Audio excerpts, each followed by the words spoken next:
nous avons prévu effectivement une grosse journée donc, ce dimanche pour accueillir le public environnant, mais aussi tous les spécialistes de l'aéronautique qui sont à chaque fois très fanatiques pour venir voir les hélicoptères de nouvelle génération, mais aussi les tableaux militaires que nous allons leur présenter, et bien sûr d'autres acrobates qui vont nous faire quelques passes avec leurs avions ou leurs hélicoptères sur ce site même du Canet des Morts tout ce dimanche. Alors oui, il y a des choses différentes de l'année dernière. De toute façon, à chaque fois, on essaye de faire quand même des tableaux un peu différents. On aura les classiques tableaux militaires de prise d'otages ou d'intervention qui ont lieu, mais nous avons aussi un autre tableau qui est le tableau Héphaïstos, où nous montrerons comment les hélicoptères de l'armée de terre participent à la lutte contre les feux de forêt au profit de la sécurité civile, en déployant en particulier la nacelle Escape qui permet de récupérer en très peu de temps du personnel qui serait entouré par les flammes et qu'il faudrait sortir rapidement d'une mauvaise impasse. Les pilotes suivent une formation initiale sur hélicoptère à Dax dans un premier temps, donc c'est un petit peu le permis de conduire sur hélicoptère qu'ils vont passer dans ce centre de formation à Dax.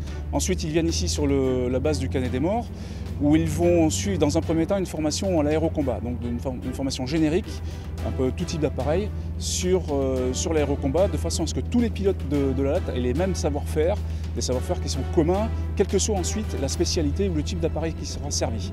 Et ensuite, en dernier lieu, ces pilotes peuvent aller soit sur Tigre, donc au sein de l'école franco-allemande qui est sur site également, soit au centre de formation interarmée NH90 qui est également sur site sur le nouvel hélicoptère NH90 Caïman. Voilà, donc les gens choisissent à l'issue de leur formation à l'aérocombat de servir soit sur Tigre, soit sur NH90. Le Tigre est un appareil d'appui protection et d'appui destruction, donc il est équipé d'un certain nombre de systèmes d'armes comme le canon, roquettes, missiles air-air, un certain nombre de systèmes d'armes et dont la vocation est d'appuyer les troupes au sol et éventuellement, si le cas se présente, de détruire des cibles qui viendraient gêner l'action de nos troupes au sol. La particularité du Caïman, lui, c'est d'être un hélicoptère de manœuvre et d'assaut.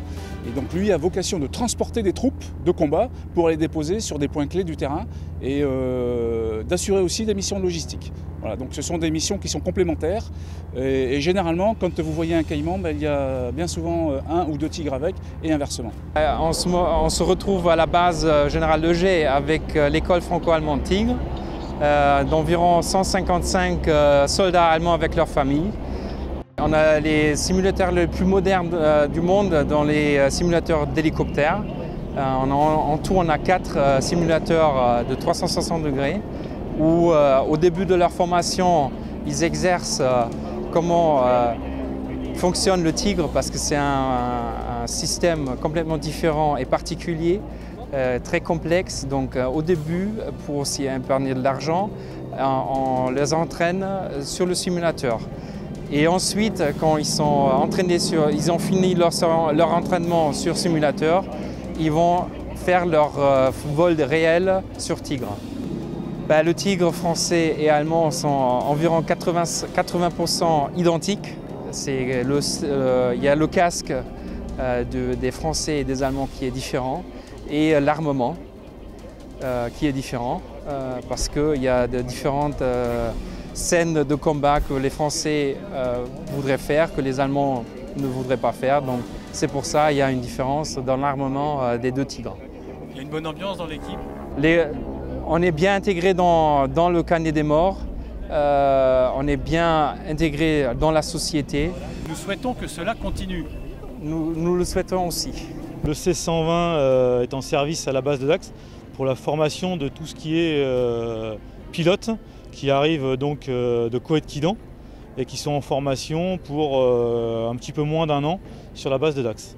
Donc en service avec le C-120 qui va servir tout au long de leur formation de l'apprentissage du stationnaire jusqu'à leur phase pour une partie d'entre eux au pilotage tactique. Je suis militaire depuis une vingtaine d'années et j'ai été qualifié sur les hélicoptères de manœuvre, Puma, Cougar et Fennec avant d'être qualifié sur NH90. L'évolution des nouvelles machines, c'est un grand pas en avant, c'est une évolution énorme au niveau de la puissance, au niveau de l'avionique, au niveau de la machine, comment elle se comporte en vol. Une grosse différence comparée aux vieilles générations. Nous avons formé 6 équipages, donc 6 pilotes, 6 commandes de bord.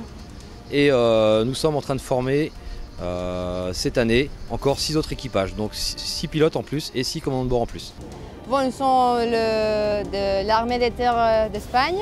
Nous sommes venus ici pour présenter à l'exhibition le Chinook espagnol et faire partie de l'exhibition. Oui, nous sommes venus 2 pilotes et 4 mécaniciens.